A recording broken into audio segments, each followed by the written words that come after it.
হামলা থেমে নেই, ওয়াশিংটন গর্জে উঠেছে, কিন্তু ইয়েমেন দাঁড়িয়ে আছে আগ্নেয়গিরির মতো। যুক্তরাষ্ট্র চেয়েছিল ধ্বংস, কিন্তু পেয়েছে প্রতিরোধের মহাকাব্য। আনসার আল্লাহ এখন শুধু একটি গোষ্ঠী নয়, এটি একটি পর্বত, যাকে ভাঙা যায় না, কেবল সম্মান করা যায়। লোহিত সাগরের বুকে বেজে উঠেছে প্রতিরোধের গর্জন। একদিকে মার্কিন যুদ্ধ বিমান, অন্যদিকে ইয়েমেনি সশস্ত্র বাহিনী। আকাশ থেকে বর্ষণ হচ্ছে আগুনের গোলা। ট্রাম্পের দ্বিতীয় মেয়াদে 1 মাস ব্যাপী আগ্রাসনের নামে শুরু হওয়া অপারেশন রাফ রাইডার যেন এখন পরিণত হয়েছে মার্কিন অহংকারের শোকগাথায়।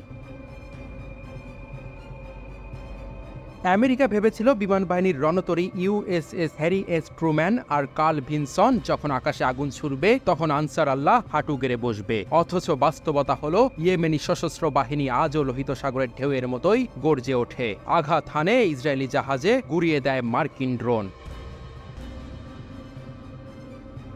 প্রতিদিন ডজন ডজন বিমান হামলা, শত শত বোমা, যাদের অনেকেই বেসামরিক নাগরিকের ঘরে আঘাত হানে। যুক্তরাষ্ট্র দাবি করে ওরা যোদ্ধা। আকাশে ঘুরে বেড়ানো মার্কিন MQ-9 ড্রোন, মূল্য $33 মিলিয়ন, এবার 19তম বারের মতো মাটিতে পড়ে যায়। ধুলোয় মিশে যায় ওয়াশিংটনের প্রযুক্তিগত অহংকার। ক্ষতির পরিমাণ ছাড়িয়েছে $600 মিলিয়ন, কিন্তু সবচেয়ে বড় ক্ষতি হলো মার্কিন আত্মবিশ্বাসের। যুদ্ধ থেমে নেই ইয়েমেনি হুতি বিদ্রোহীদের শীর্ষ নেতা সাইয়েদ আব্দুল মালিক আল হুতির কণ্ঠ। তার ভাষণে যেন বজ্রনিনাদ। তারা চেয়েছিল আমাদের দুর্বল করতে, কিন্তু আজ আমরা আরো শক্তিশালী। আমেরিকান আগ্রাসন আমাদের বিকাশকে ত্বরান্বিত করেছে। এটি শুধু সামরিক প্রতিরোধ নয়, এটি আদর্শের লড়াই। এটি এক অটুট চেতনায় গঠিত জাতির গল্প। ইয়েমেনিদের হাতে তৈরি ভূগর্ভস্থ অস্ত্রাগার, ড্রোন, ক্ষেপণাস্ত্র সবকিছুই আজও অক্ষত। মার্কিন সেনাদের রাডার যেখানেই তাকাক না কেন, প্রতিটি পাহাড়ের নিচে লুকিয়ে যেন এক একটি আগ্নেয়গিরি।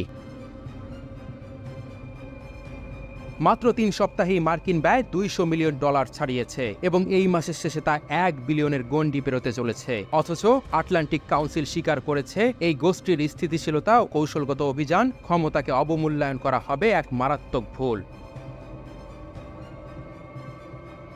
আর আমেরিকা, সে দাঁড়িয়ে আছে তার রণতরীতে, ড্রোনের নিয়ন্ত্রণ কক্ষে, অথচ সামনে কোনো নিশ্চিত বিজয় নেই। শুধু অপেক্ষা, আরও এক MQ-9 কবে পড়বে মাটিতে, আর কত ডলার যাবে জলে।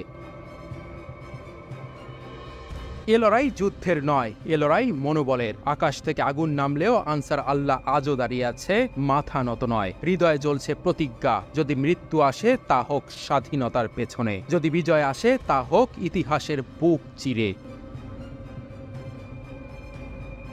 লোহিত সাগরের তরঙ্গে ভাসছে এক অমর গল্প, বিস্মিত হওয়ার নয় বরং বলে যাওয়ার। ইয়েমেনি সশস্ত্র বাহিনীকে ধ্বংস করে দিতে এসেছিল আমেরিকা, অথচ ইতিহাস লেখে এখন ইয়েমেন।